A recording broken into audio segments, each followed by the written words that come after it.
And so I called my mom and I said, "Mom, Korie can't cook, and I don't think she can figure it out." My mom said, "Well, I told you, you married a skinny girl. That's what's gonna happen." And I was like, "Well, I kind of enjoy the skinniness part of it, but like, she's just I may be super skinny too because she can't figure out this whole thing about food preparation." And so I took that on. I said, "Well, I think I'm just going to do that." And it's been a huge thing that was. Now looking back, now that my kids have kids, and it's one of the huge things that's one thing I can do. It's like, so I cook all the meals, and so it's a burden she doesn't have to ever worry about or ever think about.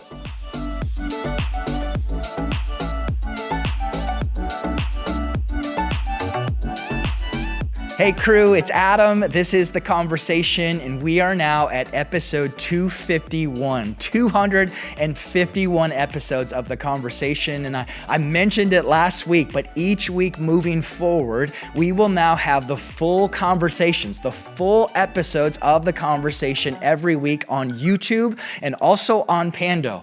And so if you want to watch these conversations, and if you want to get the entire conversation instead of the cut down 28-minute version, I just want to encourage you, go subscribe to my YouTube channel. It's Adam A. Weber. Again, just go to YouTube, Adam A. Weber. Today, though, wherever you are, I'm so glad you're tuning in. And in these next 28 or so minutes, my hope is if you're trying to figure out how to make a difference with your life, or you're walking through a pretty part of being human, I want you to know that you are not alone. Before we go any further, I want to give a huge shout out to our partners. Each week, these partners help make the conversation possible. Our first partner today is Generous Coffee. Friends, Generous Coffee doesn't just sell amazing coffee, they also make a positive impact by donating 100% of the money they make to nonprofits who help others around the world. The church I pastor brews Generous Coffee every week, and the response has been incredible. If your business or your church brews coffee on a regular basis, this is a no-brainer. Great coffee while making a positive impact. Yes, please. Some important things to know: you can buy the coffee in bulk from Generous, and price-wise, they were cheaper or the same price than any other place we looked. I can't say enough great things about them. To go find out more, visit generouscoffee.com. Again, that's generouscoffee.com. Our second partner is Vern Idy. You've heard me talk about Vern Idy. I cannot talk enough about Vern Idy. Vern Idy Motor Cars is a faith-based, employee-owned company that sells cars, trucks, tractors, boats, and so much more. I've recently purchased my third vehicle from Vern Idy, and I cannot say enough about them. It's been an incredible experience. I don't look any place else. No matter what kind of vehicle you're looking for, no matter where you live, they will ship it to you. Go and visit vernidy.com. Again, that's vernidy.com. Well, in today's episode, I sat down with Willie Robertson of Duck Dynasty. You've maybe seen him. He's a very distinct person with his beard. I just have to say, Willie is quite the fella. He's about as manly looking as they come. But one of my favorite unexpected parts of this conversation was talking to Willie about being a husband and also being a dad. Willie and his wife, Korie, have been married for 32 years. They have 6 kids, and they just seem to have an amazing marriage and an amazing family. And so specifically for the men out there, I want to encourage you to listen in. I also think for the moms and women out there, I think you will love this as well. We also talk about how to share your faith with others. On that note, as always, sit back, relax, and enjoy this conversation.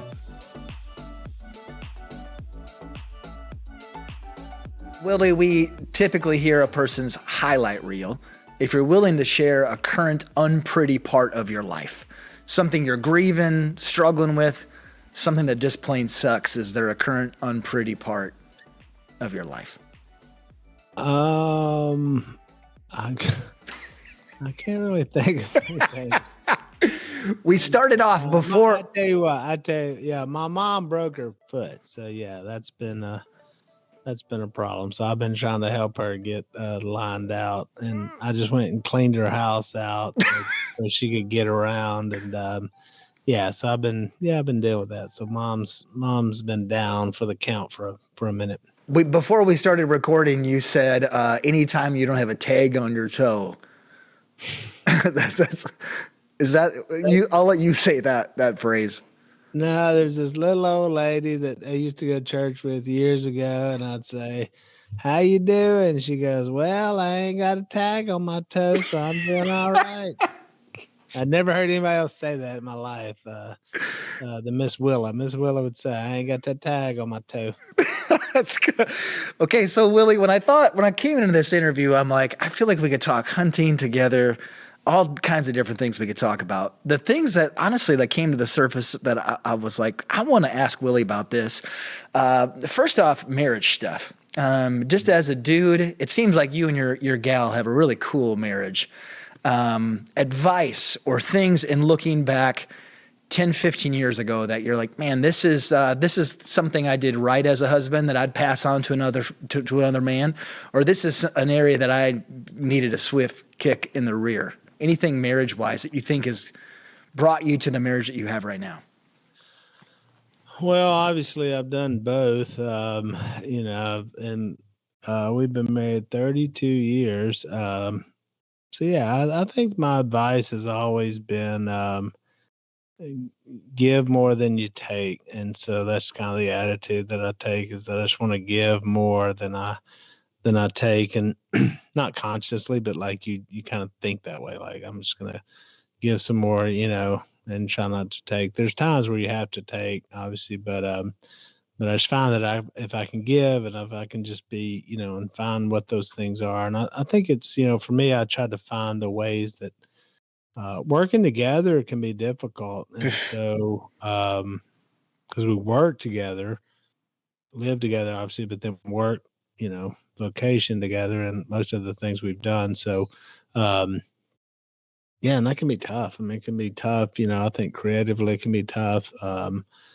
But I just find the things that I can do, and I think we do a good job of like finding the roles that we have, and so, and 30 years will help try to figure those out. So, like my wife, like I knew within like a year of being married, I was like, she can't cook, like she's not gonna figure this out. And so I called my mom and I said, "Mom, Korie can't cook, and I don't think she can figure it out." My mom said, "Well, I told you, you married a skinny girl. That's what's gonna happen." And I was like, "Well, I kind of enjoy the skinniness part of it, but like, she's just, I may be super skinny too, because she can't figure out this whole thing about food preparation." And so I took that on. I said, "Well, I think I'm just going to do that." And it's been a huge thing that was, now looking back, now that my kids have kids, and it's one of the huge things that's one thing I can do. It's like, so I cook all the meals. And so it's just it's a burden she doesn't have to ever worry about or ever think about. And so, and which has been this nice part, where she can like do all these other things, and I've got that covered. And so, yeah, we just try to like, we have a good understanding of like what she does and then what I do. And, there's a mutual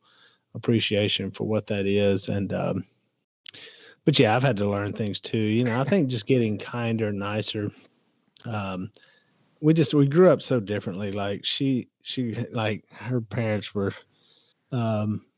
just so different than mine. And so, around my house, it was all boys, and we didn't have any money. And so we were, real rough and tumble. And so empathy was not one thing that Phil was good at, and still not. But, so that's probably one of the things I had to figure out, like, just be like, let's go, everything was just, let's go, get after it. And so, but yeah, I'm starting to learn, and they change, the problem is things change. So for the younger ones listening, like sometimes who you married, like they'll change. And so now, of course, like she changes her mind, and like, I'm like, who are you? What happened? She's got stuff going on. Like what happened? This actually happened. So this weekend, which I think I want to tell this story next week. I'm speaking next week, but so we were in Indianapolis. I was speaking, so she came up there too. She had some friends there. So we got to breakfast and we eat, and then I totally out ordered her at the restaurant. Like, I mean, I was on point, man. I mean, I got the perfect side. I mean, everything was just. I looked at the menu. I said, I got it. And she ordered something that I knew. When she said she ordered it, she ordered the chicken hash. I'm like, bad call. It comes out. I just look at it. I go like, boy, did you screw up on this one? She looks at mine. She goes, yeah, you got me on this one. Can I have some of your? Here we start this deal. And so she looks across the way and she sees this. They've got a cinnamon roll the size of a NFL football, and she says, God, why didn't I get that cinnamon roll? I said, well, get it, crap. I mean, $5, get the thing, she's like, no, I ain't gonna get it. So the next morning, I say, well, let's go down and eat the breakfast. I'm thinking like, you can get all the things you didn't get that you should have got. And she's like, no, maybe we can go somewhere else. I said, no, we're not going. What do you mean going somewhere? Like it's in our hotel. We're going to eat here. Like that's so impractical. I said, you can get that cinnamon roll. And she goes, I ain't eating no cinnamon roll this early. It's too sweet. And I'm like, you just said yesterday you wanted the cinnamon roll. And now, so Friday, I want it. Saturday, no. Have you lost your mind? I ain't eating that big sweet thing this early in the morning. It was the same time. And I'm looking at her like, how do you live with a person? Like, how do you live with a person who literally goes from one day to the next and completely turns into a different person by the next day? That's the trouble with marriage. That's after 32 years. I'm like, who is this person? So, who is this person? What about, you mentioned growing up in a house that didn't have a whole lot of feelings. Any challenge there for men who, I'm too tough to talk about feelings, whatever, and I think a lot of men are totally shut off emotionally from their wives.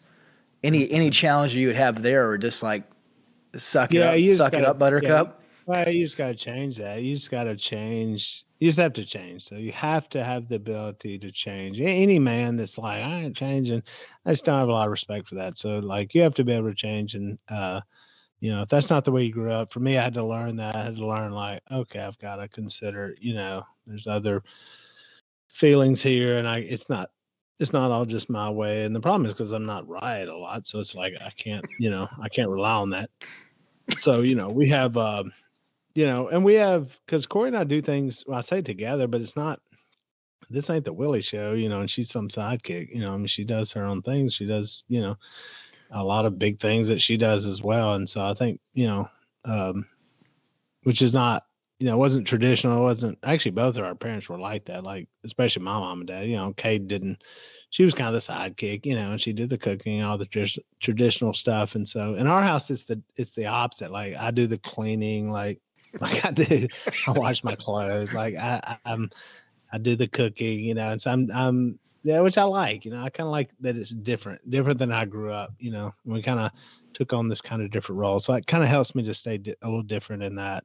And which kind of helps more with my, emotions and stuff like that, and saying it's okay. It's okay to give in and be vulnerable. That's good. Maybe a similar question on parenting. I look at your kids. Sadie, she's a rock star. Like, just seems like she's kind of grabbing the world by the tail in the best way. Any advice you look back and, gosh, here's some things Korie and I did really, really well.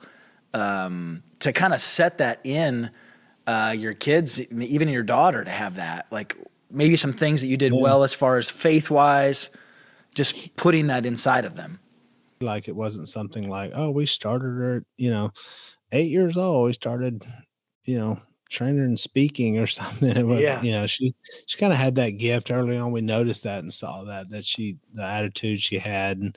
And I think, the main thing I think is just her seeing it, the Christian walk really lived out, intentional, that was very authentic, real. So they saw the same people on Friday as they saw on Sunday mornings, or Tuesday afternoon, or when they were shopping, or when they were talking about politics, or when I'm saying, you see the same attitude. It wasn't this different kind of phony thing, like, and I think that's the key. I think the key is when they see you really living it out, and if you're living it out, like you probably should be, then, and they see that, and then it doesn't mean they're going to automatically be, it doesn't even mean they're going to be believers, but it at least it gives them something to pattern off of.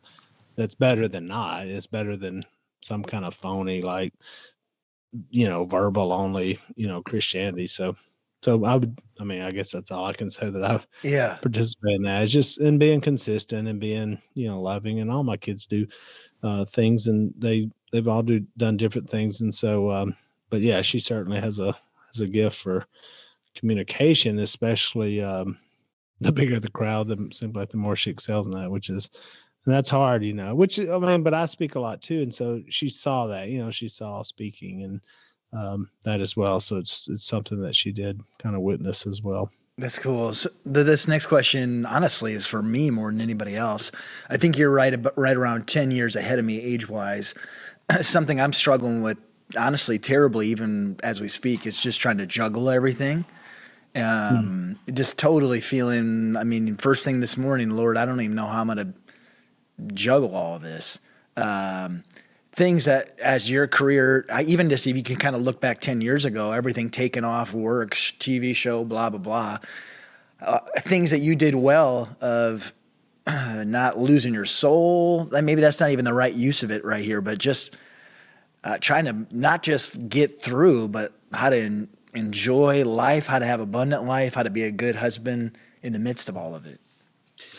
Yeah, it could be losing your soul. That could certainly didn't want that to happen. It could have, for sure. I've seen that happen to people.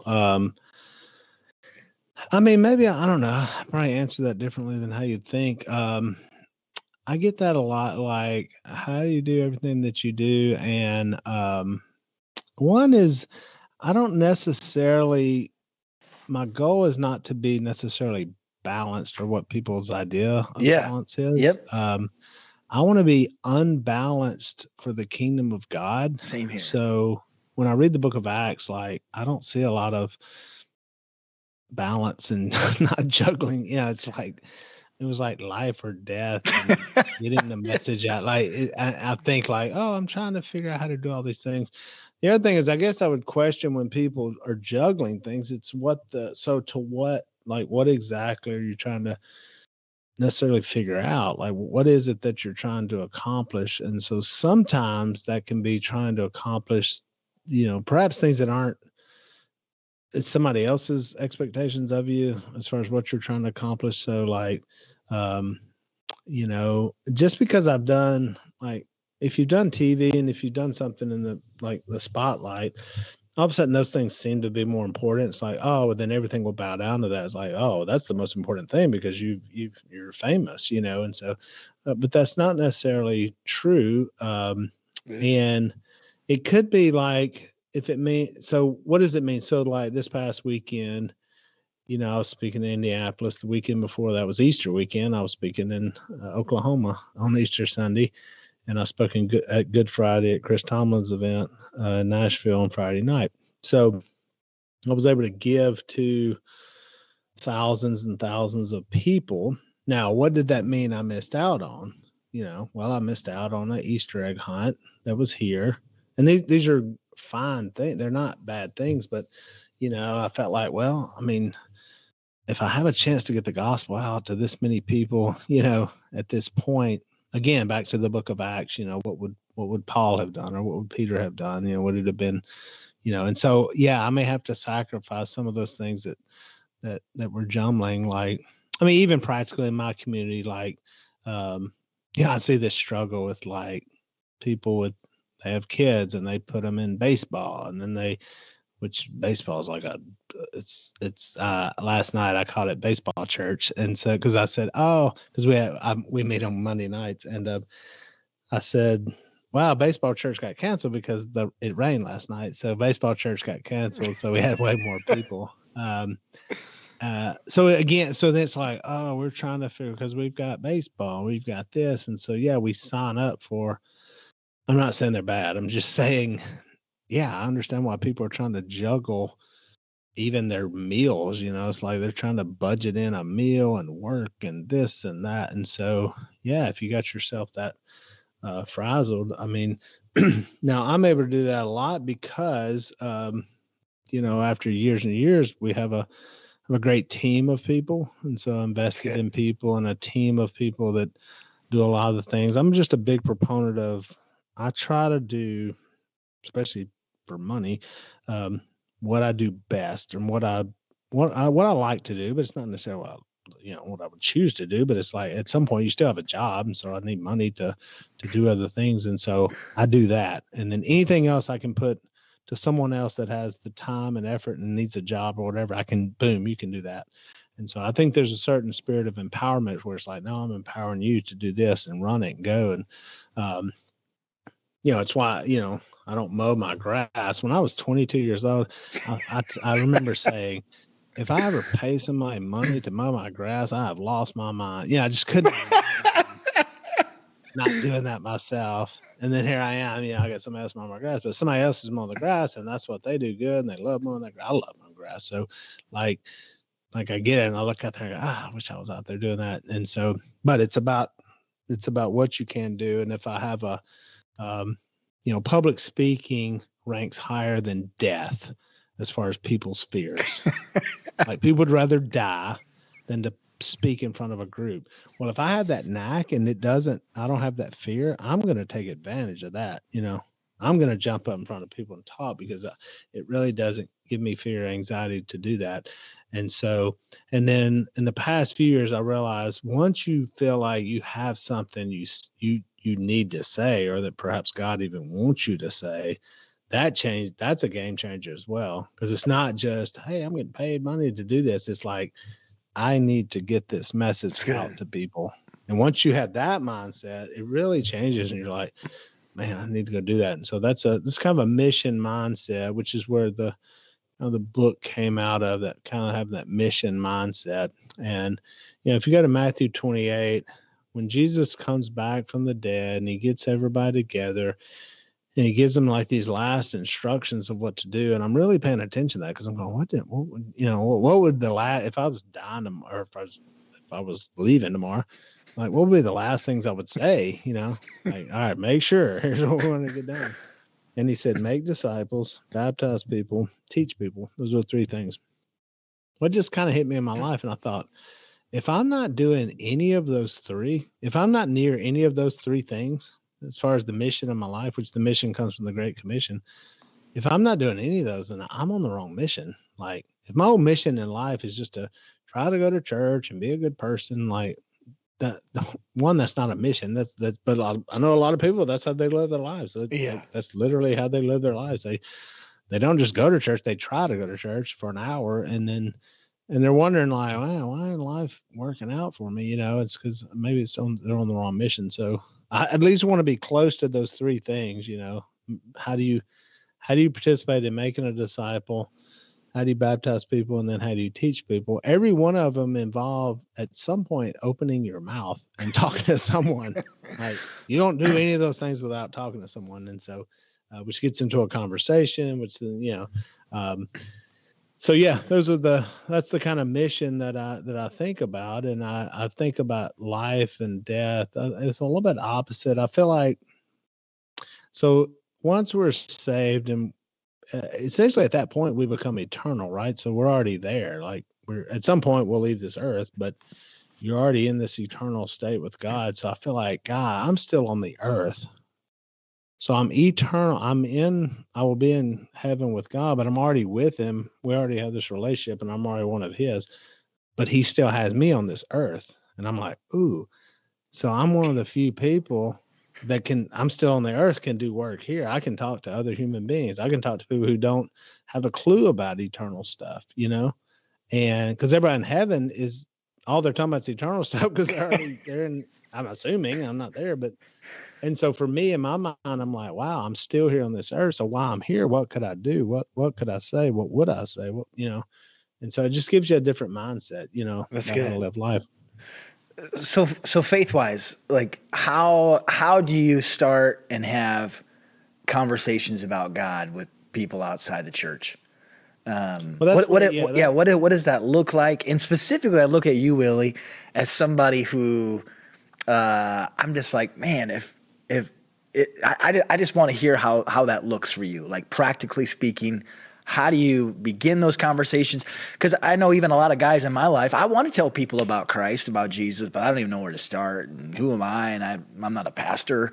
So what is they look like you? They got really things you say, or was that from my book? No, people. You literally answered it just like I write about it in the book. No, that I somehow I didn't get a copy of your book, so I need to chase one of those down. Oh no, well, you'll be surprised. No, somehow I didn't either, but I did. I was laughing because that's true. You know where I got my copy from? Sadie. They sent a copy to Sadie before they sent a copy to me. That's it. Hey, honest to God, I still ain't got a copy. I've got Sadie's copy. If you find a copy, send me it so I can have it. That's what I'm just joking. Crap, I don't have one of this. No, that's what I write about in the book, Gospeller. And so Gospeller just simply means somebody who shares their faith publicly or personally. And it's not necessarily pastoral. This is just this was an old word that used to be used all the time, and it's not anymore. And Korie found the word and she was like, hey, you should name your book this. And I did. And it's an awesome name. So and that's where I go through. And so what you just said was exactly when I run into people, that's what they say. They're like, Willie, I'd love to share my faith. I just don't know where to start. I don't know how to start it. A big one I hear a lot is I don't know the Bible well enough. Yeah, so no that doubt. one comes up a lot. Or like you said, I'm not a pastor. I think it's not my gift. I hear that one a lot. And so we just try to break those down and say, no, you don't have to. If you're living your life on mission, then you should. Again, are you around any of the three things that Jesus said when he left the earth, which was make disciples and baptize people and teach people? And so we just start breaking those off. So every conversation is different. And so if we were talking about hunting or the outdoors, generally it's like we're trying to get a deer or we're trying to get a duck or whatever it is, or fish. If you're trying to get South Dakota pheasant, continue on though. South Dakota pheasant. Generally, I know what it is, but it's unbelievable how every time it's different. Like when that pheasant jumps up, they don't do the same thing every time. Sometimes they go low, sometimes they go high, sometimes they sputter, and so everything is different. I find the same ways the case when I talk to people about their faith and where they're at. And so all kind of different answers, all kind of different starting points from where they started. And so I may ask them where they started and, just like so every time you start thinking about like talking to someone about their faith, just think about it like you're talking to someone about their marriage, which seems easy. Hey, when did you get married? How long have you been married? Those are just natural questions that we ask. And so this not weird, and so I think the first thing we got to do is get rid of the weirdness and say, well, this is weird that I'm asking. No, it's like, this should be as natural as you talking about your spouse. And so I may ask them that, and some I've talked to have started at just literally years old. Just literally ask what's the actual question that you'd personally lean in with? Like, just tell me about your church background. Like, what do you believe about God? Like, what do you throw out first? It could be any of those. Sometimes the situation may dictate it. And so sometimes where we're at. And so, hey, do you have a relationship with God? Do you have a relationship with Jesus? What do you think about spiritual stuff? You ever thought anything about that? Questions I don't ask, I try not to ask. I have been guilty of this, but questions I don't ask. Do you go to church? I don't ask that. Whoa. It's a dumb question. It's a dumb question. It doesn't make sense because we don't go to church. We are the church. So we don't go to do something. And what happens is when we use language like that, it becomes then people think, well, that's where I go to do something. And then when I leave, I'm leaving that, right? And now I'm back to regular person. And that's not the way I see it. That's not, we are the church. And we can meet all the time, And so what happens on a Sunday morning for a lot of people is just a gathering of people. It's a gathering generally of believers, but it's not we're going to church, we're going to do something. Now we go and some guy speaks. And actually that doesn't even give me a symbol of what, because normally most of us when we go sit there, we're just listening. Like we're not really participating, we're just listening to someone else's study of the Bible and all that. And so it'd be like me saying, hey, do you Do you play golf? And you're like, yeah, man, I watch it every weekend. I watch the Live Tour. I watch the PGA, man. It's unbelievable. And like, what do you shoot? I don't play. I just watch it. I just watch other people do it. I'm like, well, you're not really playing golf. You're just watching other people. And so, but I tell you, there's a lot of people I feel like they just watch other people do Christianity and be a disciple of Jesus. And they're not really doing it themselves. They're just watching. They're kind of hanging out with them going, hey, man, this feels kind of cool. And so, yeah, those questions could start there. When did it start? Now, it could be problematic. Sometimes there's, some guy may come to me and say, hey, I just got a DW out on Friday. My wife kicked me out on Saturday, and I don't know where I'm going to live on Monday. That's a little bit easier to get to the point going, okay, do you realize that you may need to repent and change some things in your life? Yeah. Where do you have a relationship with God? Boom, I can start there. So sometimes it's there. Sometimes it's sad. It's like I get a call from a guy and he goes, hey man, I just got diagnosed with cancer, and it's not looking good. Now, those kind of people, I don't have to dilly dally with the little they're usually ready to hear it. Like, I need to hear something right now. Now we're thinking eternal, we're thinking death. And so we've gotten to that level. The hardest people are the ones who got really a lot of great stuff going on. There's not a lot of bad going on in their life. And then sometimes though people are hung up, there could be damage. So there could be damage in their life that is making it harder for them to have some sort of faith. And so maybe they're hurt by a church, maybe they were hurt by a certain person in church, and really hurt, like really abused or something. And so they've just got screwed up, or they have screwed up parents, or they were raised a weird way, or that was awful. And the thought of God being a father is not good because they hate the idea of a father, so like, man, we got, so we got a lot of stuff. So when you open up those can of worms, the first thing you got to do, and I talk about in the book, is like, you have to care enough to even ask the question. John chapter 4 is a great chapter, like a master class on how to start this. And incidentally, it's Jesus talking to the woman at the well. And incidentally, it's somebody he probably shouldn't even been talking to in the first place. And it wasn't super deep theological. I think we're thinking like, I got to know all the right answers. Jesus just said, hey, can I get a drink of water? That's where it started. That was the question. Can I get a drink of water?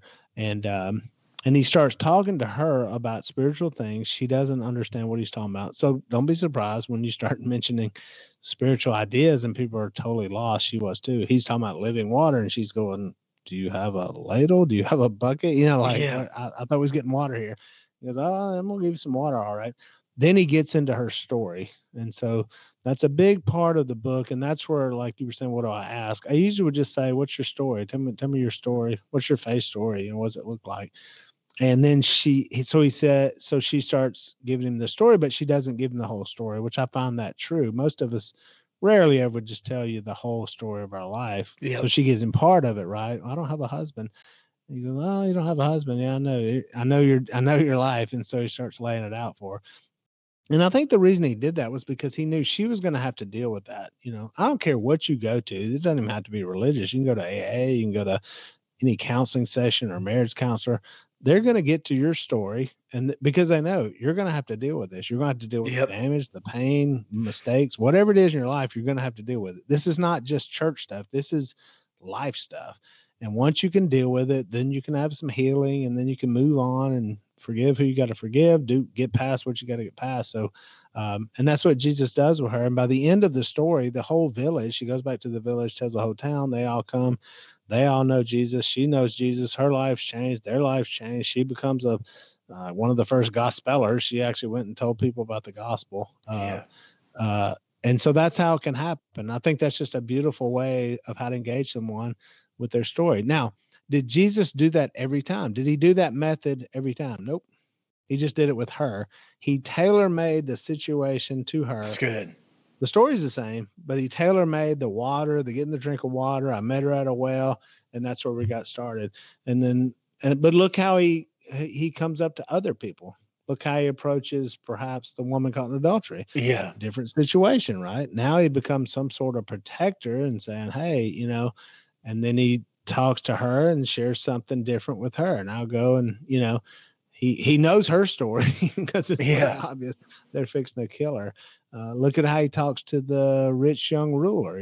That one's different there. That's He good. starts with a whole new thing. And so you just notice the different ways, and then once we get past Jesus, one of my favorite stories is Acts chapter 8, which is Philip and the Ethiopian. And so the Spirit leads this guy, and talking about asking the right questions. So the Spirit leads Philip to go by this chariot. So he goes to the chariot with the guys from Ethiopia, and he's reading the book of Isaiah, and he just left Jerusalem. He left worshiping God. So he's worshiping God. He's reading the book of Isaiah. Now, if I pulled up on that chariot, I probably would have missed it. I'd have probably went, this guy's good. Like, this guy's awesome. So like in 2024, this is a dude who just went to church, and now he's at the red light, and he's got his Bible open on the steering wheel, and he's reading it. Well, I'm looking at him going, amen, brother. I'm not going to ask him any question because I'm thinking he's good, because what I'm seeing looks like it's the right pattern, right? But Philip asked him a question, and he says, do you understand what you're reading? What a brilliant question. The Ethiopian says, how can I unless someone explains it to me? Boom. Now there's the open door. Philip started right there with that very passage in Isaiah, preaches them the good news of Jesus. When they come upon some water, he says, look, there's some water. Why shouldn't I be baptized? He baptized him. Bang. He goes to Ethiopia. Story over. Look at the question. Look at what he saw. That's why I don't ask people, do you go to church? That's good. Because what are we expecting to hear? Yes. So if we hear yes, what happens is we don't ask them another question. We go, oh, sweet, awesome.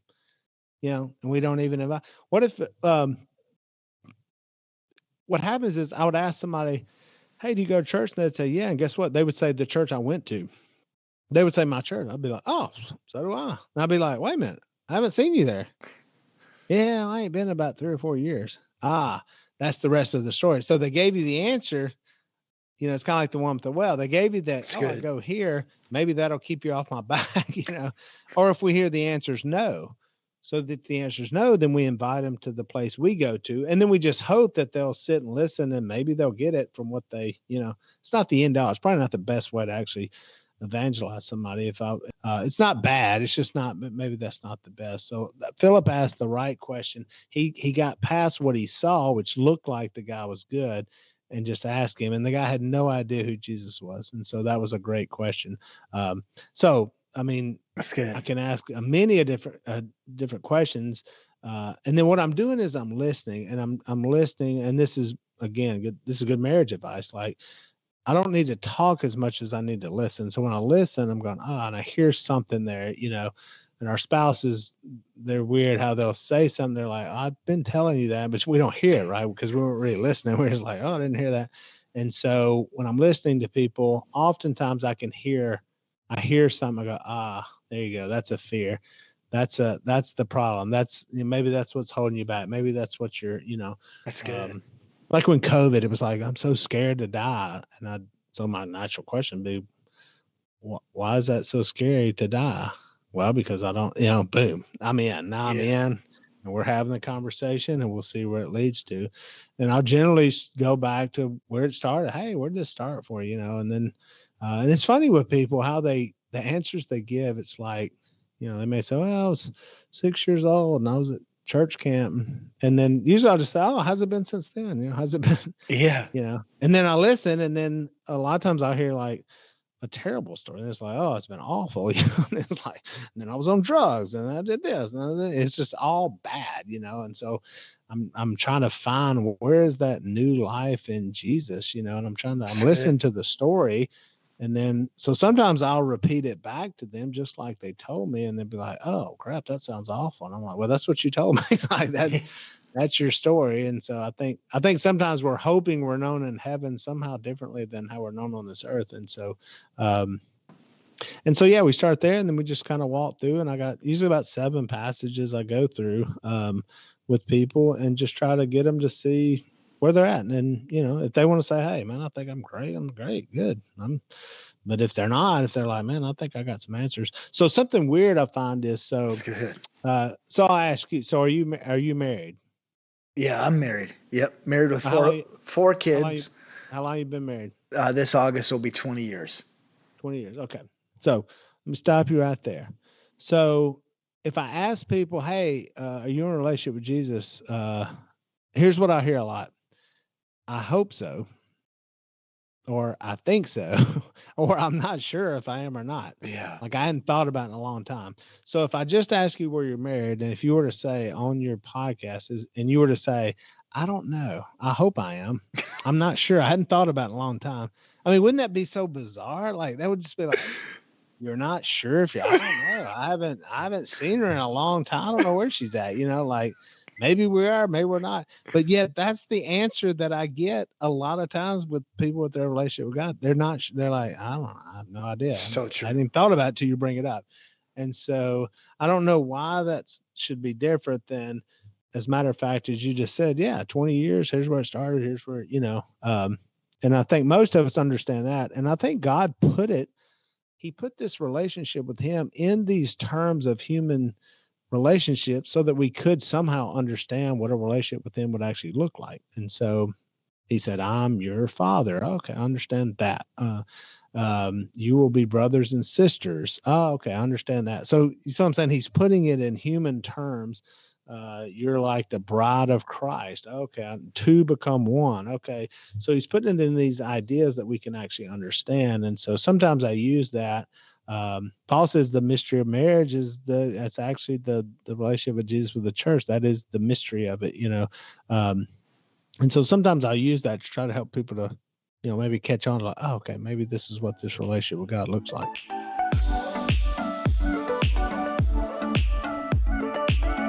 Well, friends, I hope that you were encouraged and also challenged by Willie's words. Again, I loved when he talked about being a husband and being a father and also about sharing his faith. But I thought that front part was just so good. So huge thanks to Willie. Also thanks to our partners, Generous Coffee and Vern ID Motor Cars, who helped make this episode possible. Lastly, but not leastly, thanks to each and every one of you who listens to the conversation. I am so grateful for you. Have a great rest of your day and be blessed.